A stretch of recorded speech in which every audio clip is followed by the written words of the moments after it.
L'histoire complète, du moins ce que nous en avons déchiffré, paraîtra prochainement dans le bulletin officiel de l'Université Miskatonic.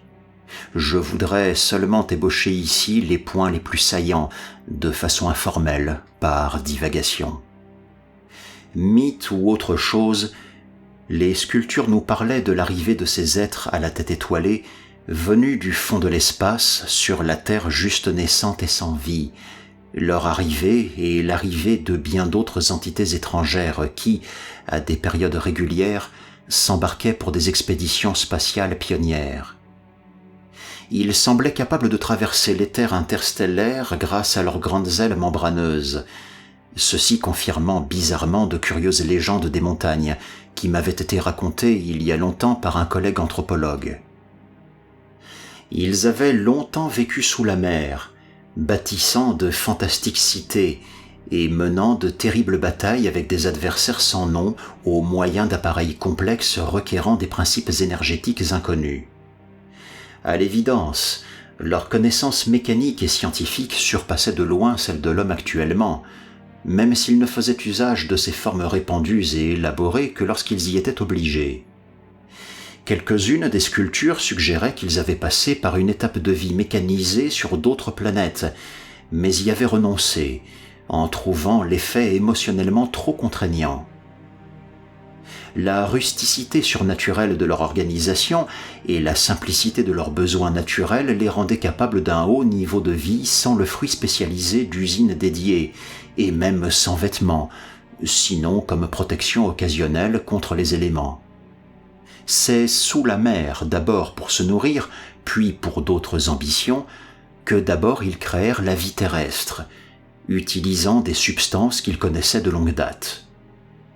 Les expérimentations les plus savantes commencèrent après avoir annihilé différents ennemis cosmiques.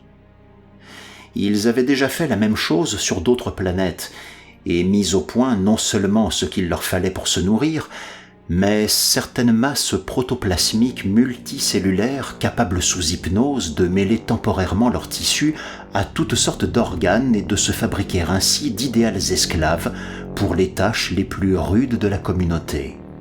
Ces masses visqueuses sont sans aucun doute ce que laisse entendre Abdul al-Azred dans son effroyable Necronomicon sous le nom de Shoggoth, alors que même lui, cet arabe fou, n'a jamais osé supposer que rien n'aurait existé d'équivalent sur Terre, sinon dans les rêves de ceux qui avaient trop mâché de quelque herbe alcaloïde.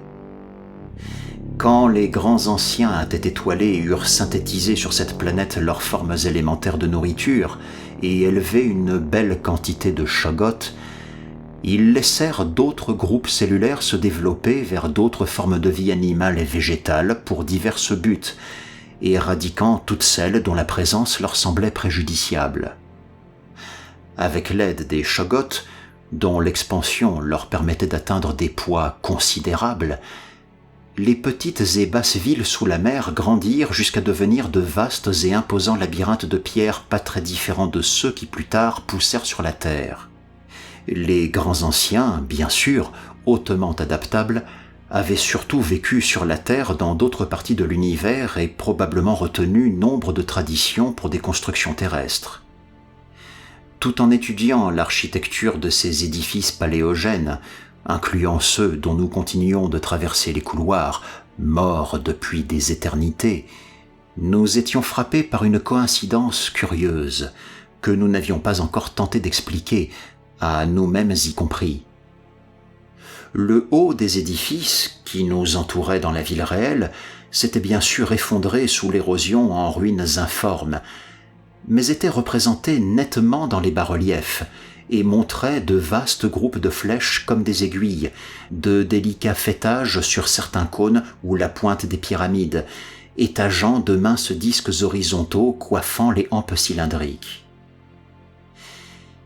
Et c'était exactement ce que nous avions vu dans ce prodigieux et monstrueux mirage, projeté par une ville morte dont de telles structures sur la ligne d'horizon avaient disparu depuis des milliers ou dizaines de milliers d'années, se dessinant pour nos yeux ignorants depuis les montagnes de la folie, lors de notre première approche du camp de Lake au si triste destin.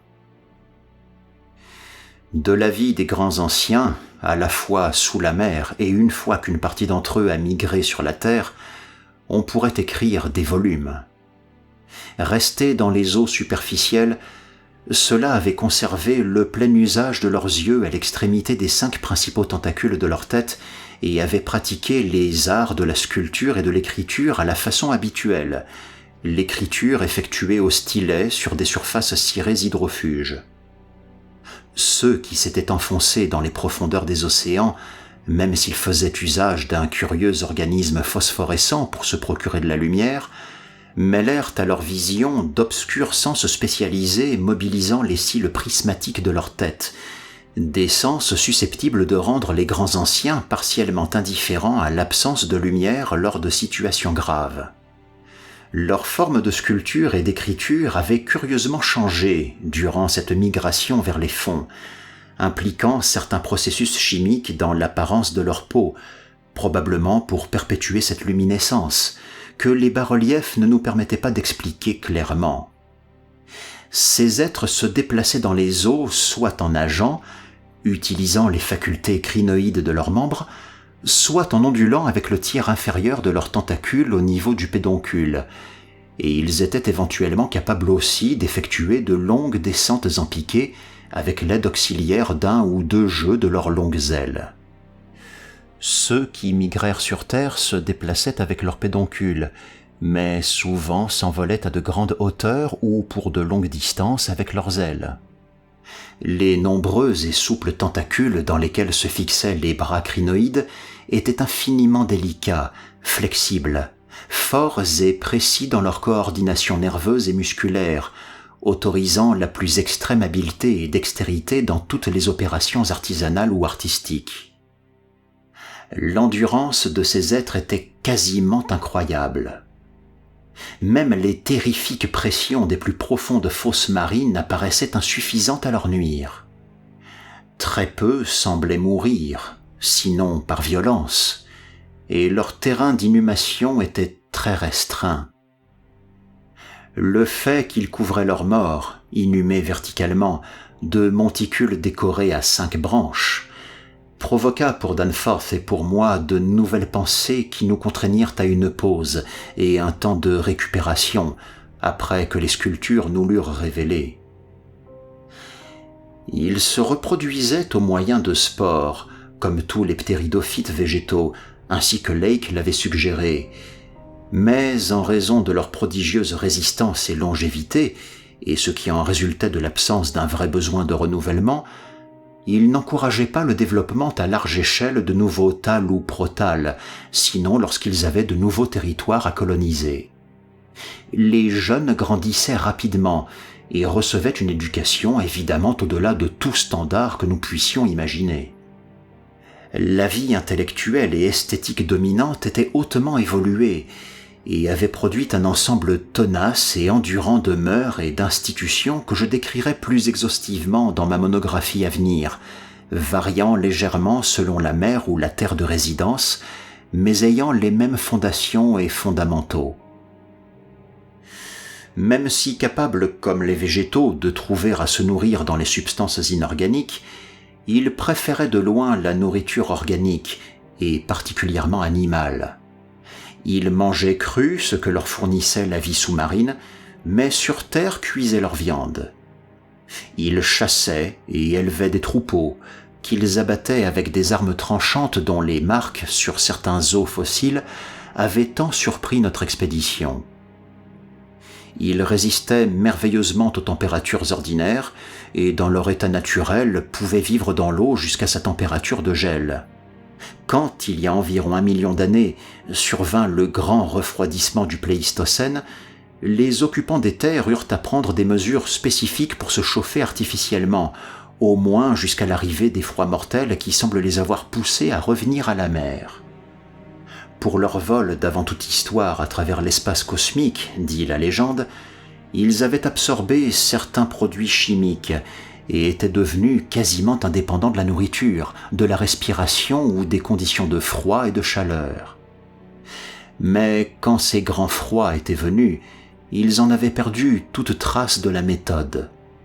Dans tous les cas, ils n'auraient pas pu prolonger sans souffrance cet état artificiel. Ne vivant pas en couple et étant de structure semi-végétale, les grands anciens n'avaient pas de base biologique à la constitution de familles comme les mammifères. Mais ils semblaient avoir organisé de vastes maisonnées sur le principe de facilité commune d'espaces confortables, et, comme nous le déduisîmes des occupations et distractions représentées des habitants, d'une homogénéité mentale manifeste.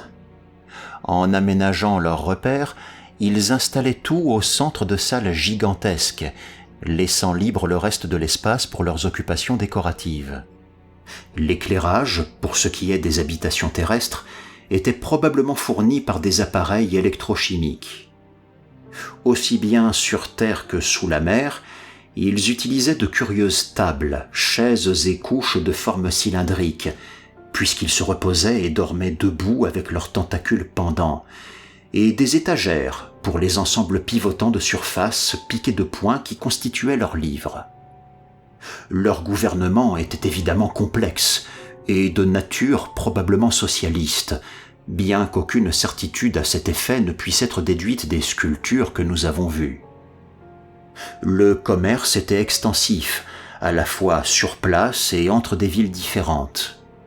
Des jetons à 5 branches, petits, plats et porteurs d'inscriptions, servaient de monnaie. Il était probable que les plus petites des différentes pierres ponces verdâtres trouvées par notre expédition étaient des pièces de cette devise. Si leur culture était principalement urbaine, il existait de l'agriculture et de vastes zones de stockage. L'extraction minière et une quantité limitée de production industrielle étaient aussi pratiquées. Les voyages étaient très fréquents, mais les migrations permanentes semblaient relativement rares, sauf lors de ces vastes équipées colonisatrices par lesquelles leur race se développait. Pour se déplacer individuellement, ils n'avaient besoin d'aucune aide puisque sur Terre, dans l'air ou dans les eaux, les grands anciens disposaient de la capacité de se déplacer excessivement vite. Les charges lourdes, cependant, étaient emportées par des bêtes de charge, des chogotes sous la mer et une curieuse variété de vertébrés primitifs dans la dernière période de leur vie terrestre. Ces vertébrés, aussi bien qu'une infinité d'autres formes vivantes, animales ou végétales, marines, terrestres ou aériennes, étaient le résultat de l'évolution brute agissant sur les cellules vivantes fabriquées par les grands anciens, mais qui s'étaient échappées du rayon de leur attention. On les avait laissées se développer sans contrôle, parce qu'elles n'entraient pas en conflit avec les êtres dominants. Les formes gênantes, bien sûr, étaient exterminées mécaniquement. Nous remarquâmes particulièrement, dans quelques-unes des sculptures les plus tardives et les plus décadentes, un mammifère primitif mollasse, utilisé soit pour la nourriture, soit comme amusant bouffon par les habitants terriens, dont l'apparence anticipait immanquablement des traits mi-simiens, mi-humains. Dans les édifices construits sur les terres, les énormes blocs de pierre des hautes tours étaient en général transportés par une espèce spécifique, jusqu'ici inconnue des paléontologistes, de ptérodactyles à grandes ailes.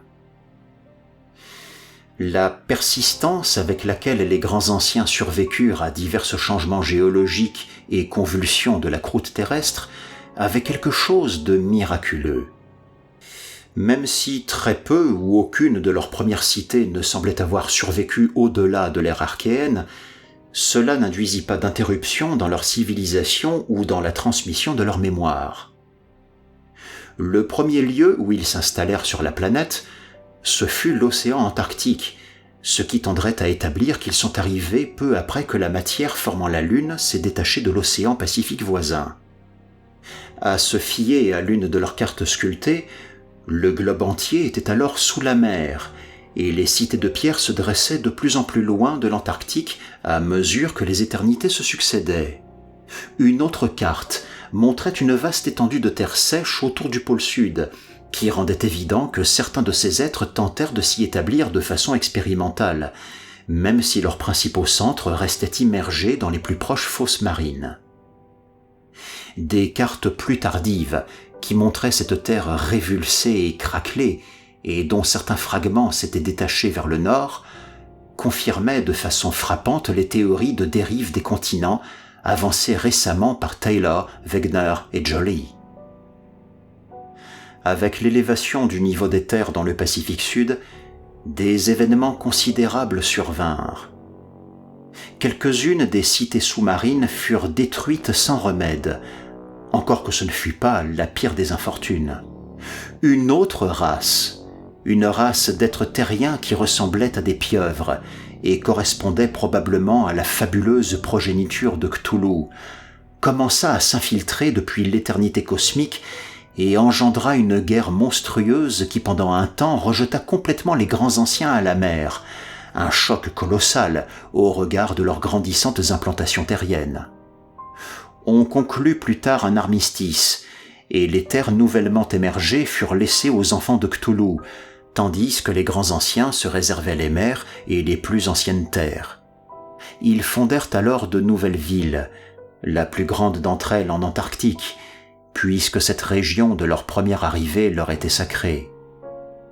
Depuis ce moment, comme auparavant, l'Antarctique resta le centre de la civilisation des grands anciens, et tout ce qu'ils découvrirent d'habitat des enfants de Cthulhu fut effacé.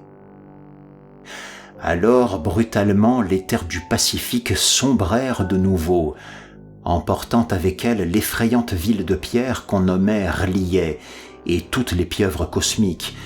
Les grands anciens redevenaient la race suprême sur la planète, hors une certaine peur obscure qu'ils n'aimaient pas évoquer. Dans une étape ultérieure, leur ville parsemait toutes les régions marines et terrestres du globe, et c'est pour cela que, dans ma monographie à venir, je recommanderai des sondages systématiques avec l'appareil de Peabody dans un certain nombre de zones très isolées. La tendance maintenant, à travers les époques, était une migration de l'eau vers la terre, un mouvement encouragé par le surgissement de nouvelles masses terrestres, même si l'océan ne fut jamais totalement déserté. Une autre cause de cette migration terrestre était la difficulté récente à nourrir et administrer les Shoggoths, dont dépendait le succès de la vie sous la mer. Avec l'écoulement du temps, les sculptures le confessaient tristement, s'était perdu l'art de créer de nouvelles formes de vie depuis la matière inorganique, les grands anciens dépendant alors du modelage des formes préalablement existantes.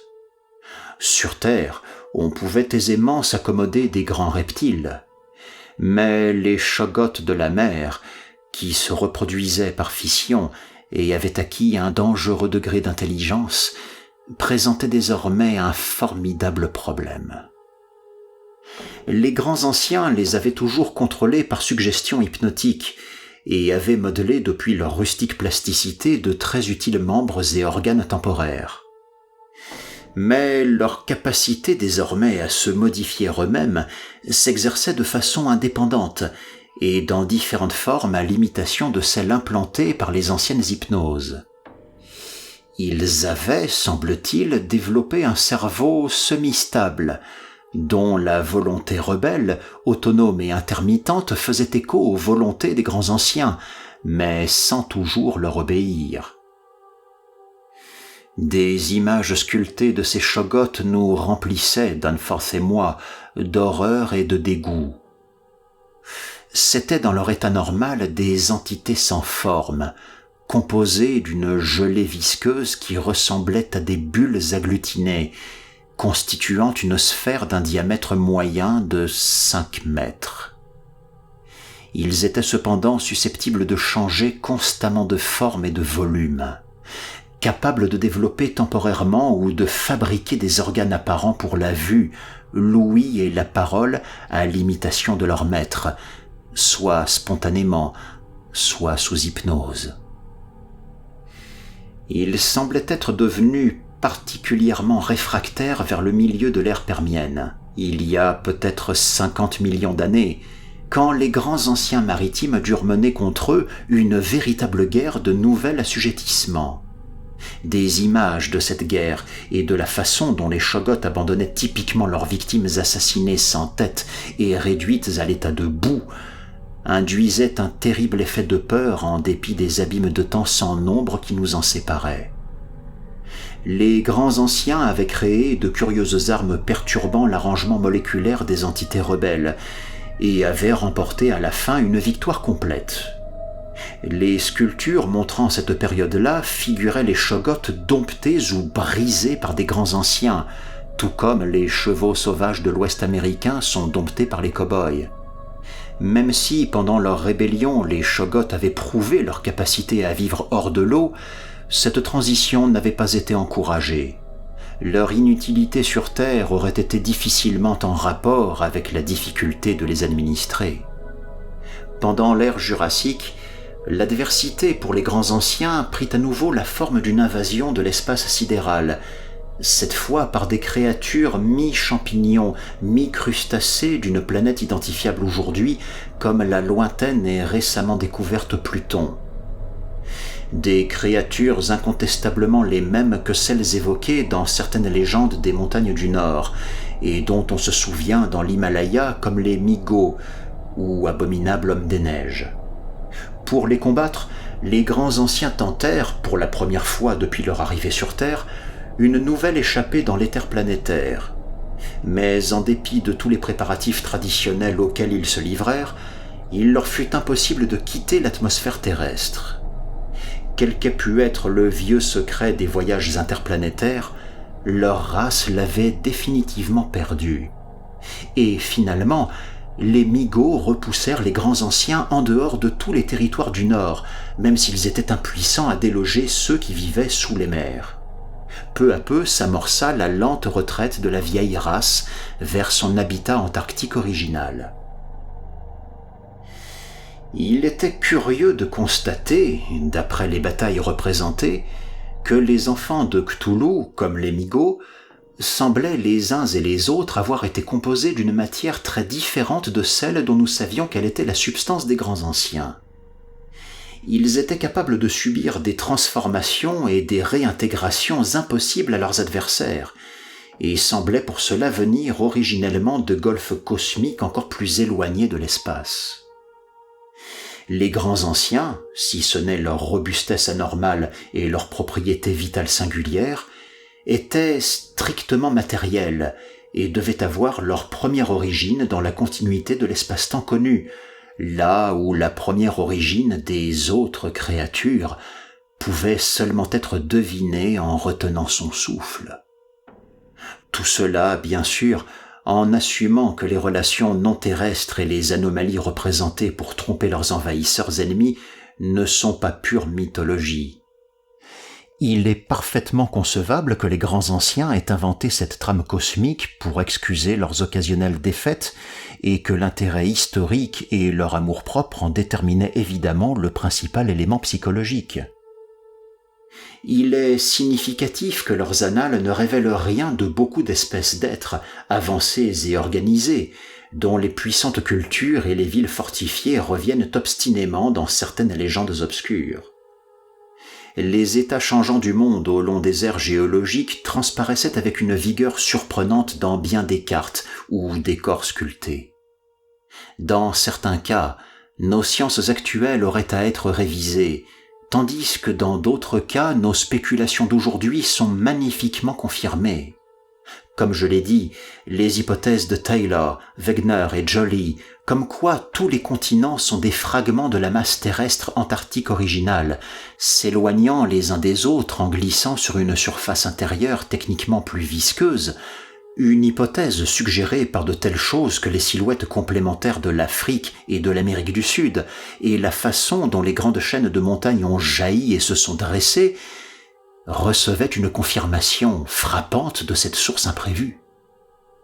Les cartes montrant d'évidence le monde à l'âge carbonifère, il y a 100 millions d'années ou plus, représentaient des fissures et des gouffres significatifs, destinés plus tard à séparer l'Afrique des territoires autrefois rassemblés de l'Europe, alors la Valousia des anciennes légendes maudites, de l'Asie, des Amériques et du continent antarctique.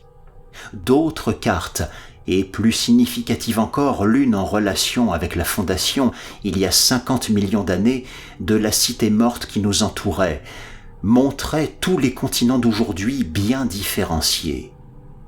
Et dans le dernier spécimen que nous avons découvert, datant peut-être de l'ère Pliocène, le monde d'aujourd'hui est approximativement mais clairement reconnaissable, en dépit de la liaison de l'Alaska à la Sibérie et de l'Amérique du Nord à l'Europe par le Groenland, ainsi que de l'Amérique du Sud avec l'Antarctique par la terre de Graham.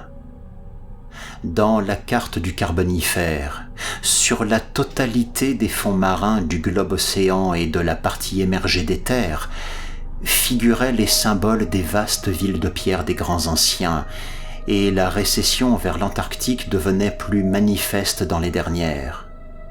Celle de la fin du Pliocène ne montrait plus de villes terriennes, ni de villes océaniques au nord du 50e parallèle de latitude sud. Le savoir et l'intérêt pour le monde du Nord, sinon pour ce qu'ils en avaient recueilli lors de longs voyages de nuit sur les côtes grâce à leurs ailes membraneuses, étaient évidemment retombés à zéro parmi les grands anciens. La destruction des villes dans le soulèvement des montagnes, la fuite centrifuge des continents, les convulsions sismiques de la terre ou du fond des mers et autres causes naturelles devenaient le lot permanent. Quelle curiosité d'observer combien les reconstructions se faisaient de plus en plus rares à mesure des époques. La grande mégalopole morte qui bâillait autour de nous, construite à l'ère du Crétacé après une titanique secousse terrestre où s'était effondrée celle qui, toute voisine et encore plus vaste, la précédait, semblait être devenue le quartier général de leur race. Il apparaissait que cette région en général était pour eux le lieu le plus sacré, là où les premiers grands anciens s'étaient, paraît-il, installés au fond de la mer primitive. Dans la nouvelle ville, bien reconnaissable à ces figures que nous pouvions reconnaître dans les sculptures, mais qui s'étendaient sur des centaines de kilomètres dans chaque direction tout au long de la barrière des montagnes, bien au-delà des limites de notre reconnaissance aérienne. Ils étaient réputés avoir préservé certaines pierres sacrées qui faisaient partie de cette première cité sous-marine et étaient revenus au jour après de longues périodes au cours de l'effondrement général des premières couches.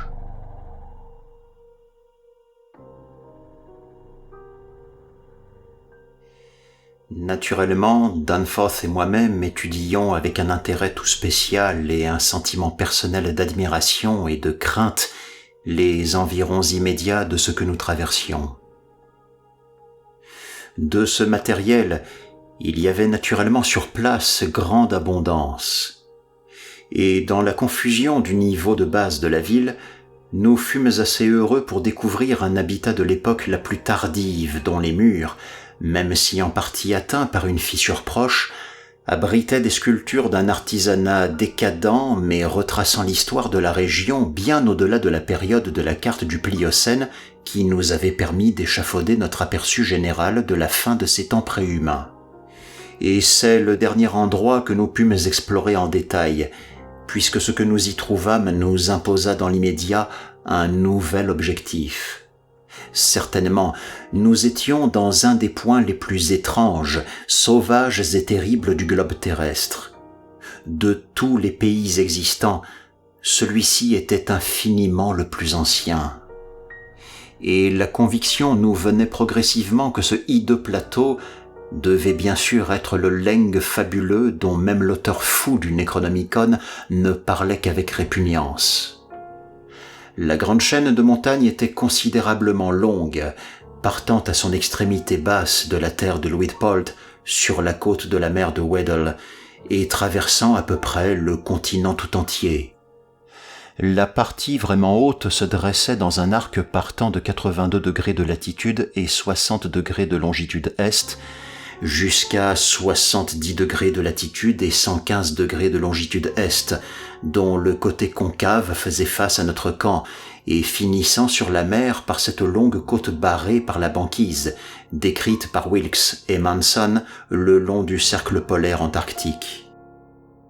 et pourtant d'autres exagérations monstrueuses et perturbantes de la nature semblaient nous entourer. J'ai dit que ces pics étaient plus hauts que ceux de l'Himalaya, mais les sculptures m'interdisaient désormais de prétendre qu'ils étaient les plus hauts de la Terre. Ce sinistre honneur était sans aucun doute réservé à quelque chose qu'une bonne moitié des sculptures hésitaient tout simplement à représenter, tandis que d'autres ne l'ébauchaient qu'avec dégoût et en tremblant. Il semblait qu'une partie de l'ancien continent, la première partie à s'être élevée au-dessus des eaux après que la Terre s'est séparée de la Lune et que les grands anciens se sont infiltrés depuis les étoiles, en était venue à être maudite comme un démon flou et sans nom. Les cités qu'on y avait construites s'étaient effondrées avant leur temps, et on les avait retrouvées soudainement désertes. Et quand survint à l'ère comanchienne la première grande secousse terrestre à avoir convulsé cette région, l'effrayante ligne de pics avait tout aussi soudain surgi parmi les plus épouvantables fracas et chaos, et la terre avait hérité de ses plus effilées et plus terribles montagnes. Si l'échelle des sculptures était correcte, ces choses abhorrées devaient dépasser même les 12 000 mètres, radicalement plus hautes encore que les choquantes montagnes de la folie que nous avions rejointes. Elles s'étendaient, semblait-il, de 77 degrés de latitude et 70 degrés de longitude est à 70 degrés de latitude et 100 degrés de longitude est, à moins de 150 kilomètres de la cité morte, si bien que nous aurions pu apercevoir ces effrayants sommets dans le lointain ouest, si ce n'avait été cette brume vague et opalescente. Leur extrémité nord devait être visible de la même façon le long du cercle polaire depuis la terre de la reine Mary. Quelques-uns des grands anciens, dans les temps de la décadence, avaient rédigé d'étranges prières à ces montagnes. Mais personne n'en avait jamais approché ni osé deviner ce qu'il y avait au-delà. Aucun œil humain ne les avait jamais vus, et plus j'étudiais les émotions transcrites par les sculptures, plus je souhaitais qu'aucun ne le fît jamais. Il y a des contreforts qui les protègent de la vue, du côté de la terre de la reine Mary ou de la terre de l'empereur Guillaume, et je remercie le ciel que personne n'ait été capable d'y amérir et d'escalader ces premières crêtes.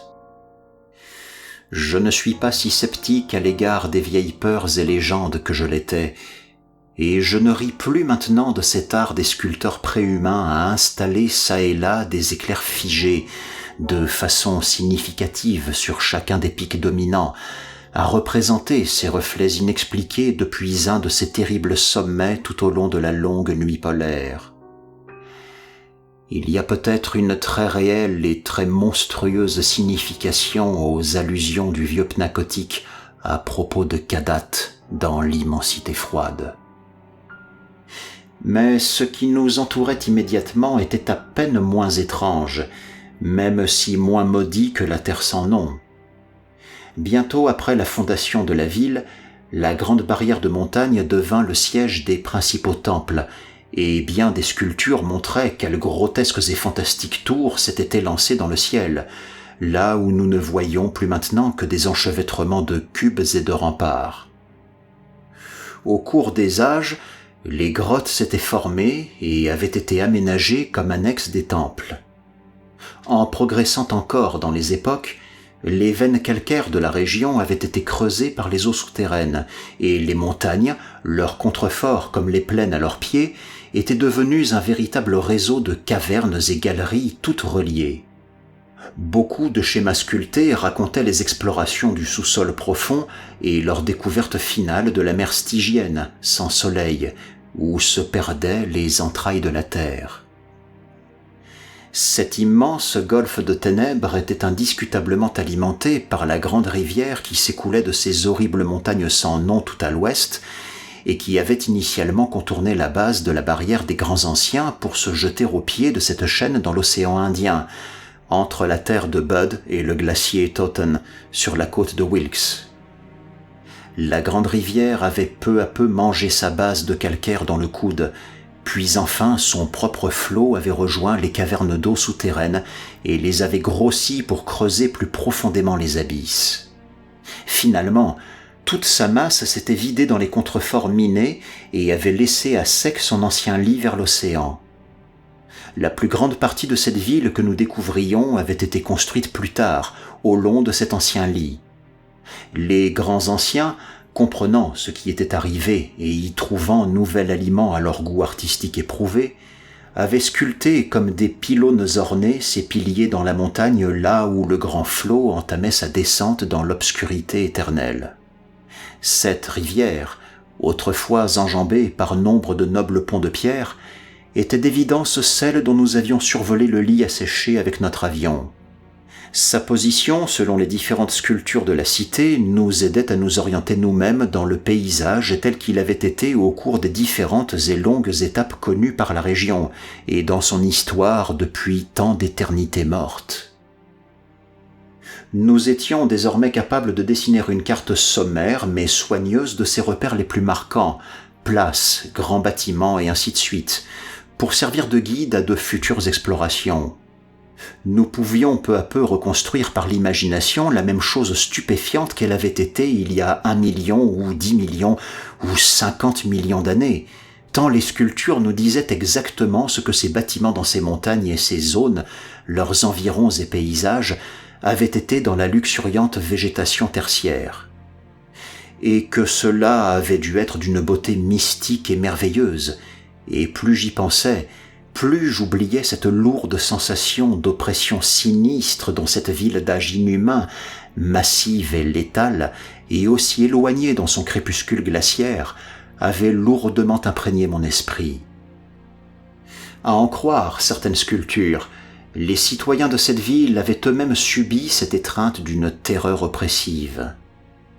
Dans tel et tel type de scènes, sombres et récurrents, on montrait les grands anciens reculant, effrayés devant un certain objet qu'ils n'étaient jamais autorisés à faire apparaître dans leurs représentations, trouvé dans la grande rivière et apporté là depuis ces horribles montagnes de l'Ouest à travers les ondulations de ces sombres forêts de cycas.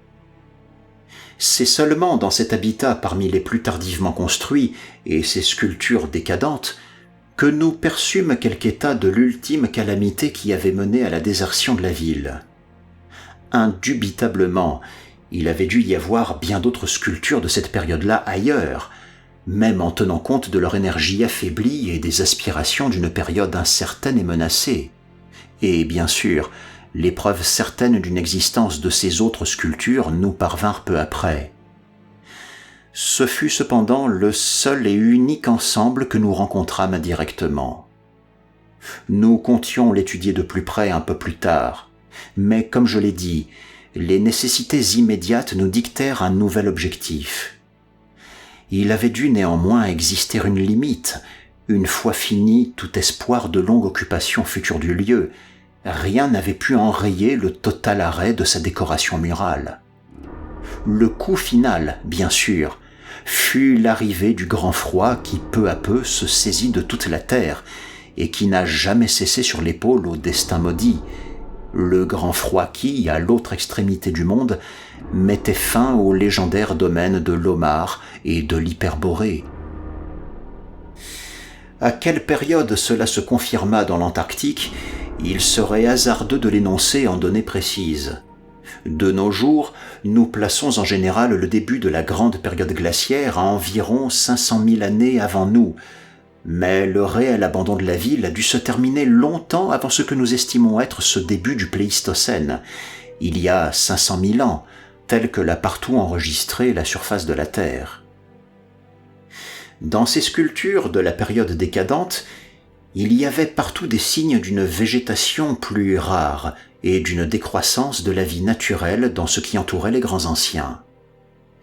Les appareils de chauffage faisaient leur apparition dans les maisons, et les voyageurs d'hiver étaient représentés emmitouflés dans des vêtements de protection. Nous découvrîmes alors une série de cartouches qui interrompaient fréquemment l'arrangement de bandes continues dans ces sculptures tardives, décrivant la migration en constant accroissement vers les plus proches refuges d'une meilleure chaleur, quelques-uns volant vers les cités sous-marines au large des côtes, et d'autres s'aventurant dans le labyrinthe des cavernes de calcaire au voisinage des abysses noirs des eaux souterraines. Tout à la fin, il semble que ce soit ces abysses qui aient accueilli la plus grande colonisation. C'était dû en partie, sans aucun doute, au caractère sacré traditionnel de cette région particulière, mais peut aussi avoir été exclusivement déterminé parce que cela permettait de continuité d'usage avec les grands temples dans le nid d'abeilles des constructions sur la montagne, et afin de garder la grande cité comme résidence d'été et base de travail pour les différentes mines. La relation des anciens et des nouveaux habitants fut encore améliorée en faisant évoluer et en améliorant les routes de liaison, y compris en creusant de nombreux tunnels directs depuis l'ancienne métropole jusqu'au Noir Abysse, des tunnels en pente brusque dont nous dessinâmes soigneusement les débouchés, selon nos estimations les mieux calculées, sur la carte guide que nous complétions à mesure. Il devenait évident qu'au moins 2 de ces tunnels débouchaient à une distance d'exploration raisonnable de là où nous étions. Les 2 partaient de la ville du côté opposé à la montagne, l'un à moins de 400 mètres vers l'ancien lit de la rivière, l'autre à presque 2 fois cette distance dans la direction opposée. Ces abysses, semblait-il, présentaient en certains endroits des rivages de sol sec étagés. Mais les grands anciens construisirent leur nouvelle ville sous la mer, évidemment pour se donner la plus grande certitude d'une température uniforme. La profondeur de cette mer cachée semble avoir été très grande, et la chaleur interne de la Terre leur permettait d'envisager son habitabilité pour une période indéfinie. Ces créatures paraissaient n'avoir aucun mal à s'adapter à vivre partiellement, et bien sûr éventuellement à plein temps, sous la mer, n'ayant jamais laissé s'atrophier leur système de branchies. De nombreuses sculptures montraient combien ils avaient fréquemment visité leur royaume sous-marin un peu partout et comment ils avaient l'habitude de se baigner dans les eaux profondes de la grande rivière. L'obscurité de la mer souterraine pouvait également ne pas avoir été trop dissuasive pour une race habituée à la longue nuit antarctique. Si la décadence se mesurait indubitablement à leur style, ces sculptures tardives prenaient une dimension véritablement épique lorsqu'elles racontaient la construction de la nouvelle ville dans la mer souterraine. Les grands anciens l'avaient conçue scientifiquement, transportant des rocs insolubles depuis le cœur de la partie en nid d'abeilles des montagnes et requérant d'experts ouvriers de la ville sous-marine la plus proche pour ériger la construction selon les meilleures méthodes. Ces ouvriers apportaient tout le nécessaire pour développer le nouveau projet, des nappes de chogottes pour nourrir les tailleurs de pierre et leurs bêtes de charge dans la caverne, et d'autres matières protoplasmiques à partir desquelles ils fabriquaient des organismes phosphorescents pour s'éclairer. Une métropole puissante s'éleva enfin au fond de la mer Stygienne. Son architecture ressemblait principalement à celle de la ville d'au-dessus, et dans son élaboration ne souffrit que très peu de la décadence, grâce aux éléments mathématiques précis inhérents au fait de construire. Les chogottes élevés sur place enflaient jusqu'à une taille immense et une intelligence singulière, et on les voyait prenant et exécutant des ordres avec une diligence merveilleuse. On aurait dit qu'ils conversaient avec les grands anciens en mimant leur voix, une sorte de sifflement musical sur un large spectre de la gamme, si la dissection du malheureux Lake avait dit vrai, et travaillaient selon des ordres transmis à la voix plutôt que par suggestion hypnotique comme autrefois. On les tenait cependant sous un parfait contrôle. Les organismes phosphorescents fournissaient une véritable et vive lumière, et compensaient sans aucun doute la perte des familières aurores boréales de la nuit polaire extérieure. Les grands anciens poursuivaient leur art et leur décoration, mais bien sûr la décadence s'y imprégnait de plus en plus. Ils semblaient conscients de cette chute progressive, et en de nombreux cas anticipèrent l'artifice de Constantin le Grand en transplantant les plus belles réalisations des anciennes sculptures dans leur nouvelle ville, de la même façon que l'empereur, dans une période similaire de déclin, avait pillé les plus belles splendeurs de Grèce et d'Asie pour donner à sa nouvelle capitale de Byzance une beauté plus grande que ce qu'ils auraient pu produire. Que le transfert des blocs sculptés n'eût pas été complet tenait surtout au fait que la ville terrestre, au début, n'avait pas été totalement abandonnée.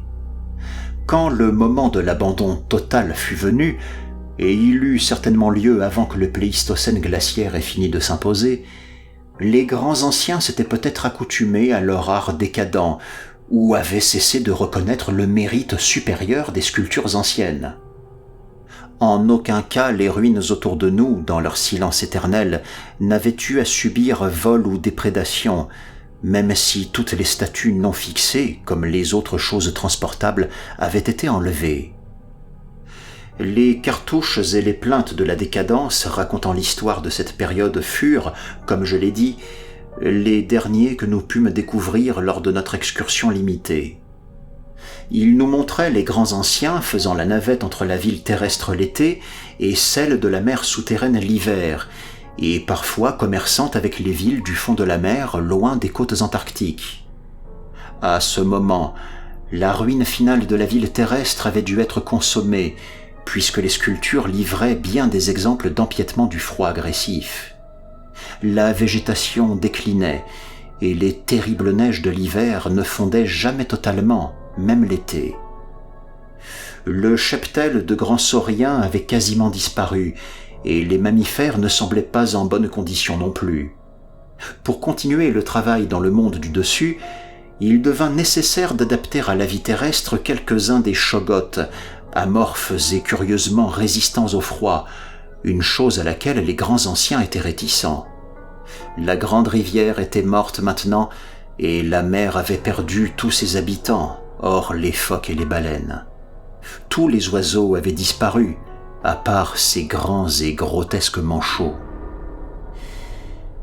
Ce qui s'était passé ensuite, on ne pouvait que le deviner. Combien de temps avait survécu la nouvelle ville sous-marine dans sa caverne? Est-ce que les eaux souterraines avaient gelé elles aussi?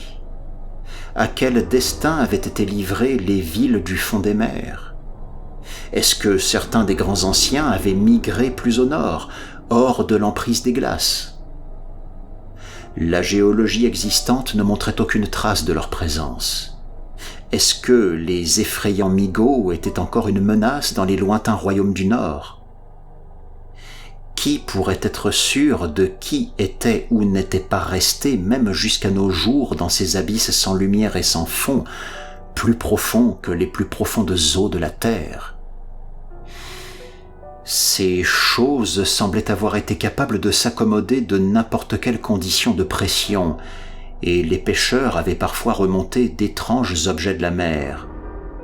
L'hypothèse des baleines tueuses expliquait-elle réellement les cruelles et mystérieuses plaies constatées sur les phoques antarctiques il y a 25 ans par Borchgrevink? Les spécimens collectés par l'infortuné Lake n'entraient pas dans cette catégorie, parce que leur contexte géologique prouvait qu'ils avaient vécu à ce qui devait être une date très précoce de l'histoire de la ville terrestre. D'après les relevés du lieu où on les avait collectés, certainement pas moins de 30 millions d'années. Et nous avions confirmation de cela, parce qu'à cette époque la ville sous-marine souterraine n'existait pas, ni la caverne elle-même d'ailleurs. Ils seraient devenus les témoins de ce paysage plus ancien, la luxuriante végétation du tertiaire tout autour d'eux, et une grande rivière s'écoulant vers le nord au pied des puissantes montagnes vers un très lointain océan tropical. Mais nous ne pouvions nous empêcher de penser à ces spécimens, et principalement aux 8 qualifiés d'intacts, qui avaient disparu du camp hideusement ravagé de Lake. Il y avait quelque chose d'anormal dans toute cette affaire, toutes ces étranges choses que nous avions si intensément tenté d'attribuer à la folie d'un des leurs, ces tombes démentes, la quantité et la nature du matériel manquant, Gedney, la résistance extraterrestre de ces monstruosités archaïques et ces phénoménales et bizarres qualités vitales dont disposait cette race, selon ce qu'en montraient ces sculptures. Danforth et moi en avions vu tellement dans les dernières heures que nous étions prêts à accueillir bien des plus répugnants et indicibles secrets de la nature primordiale et à garder sur eux le silence.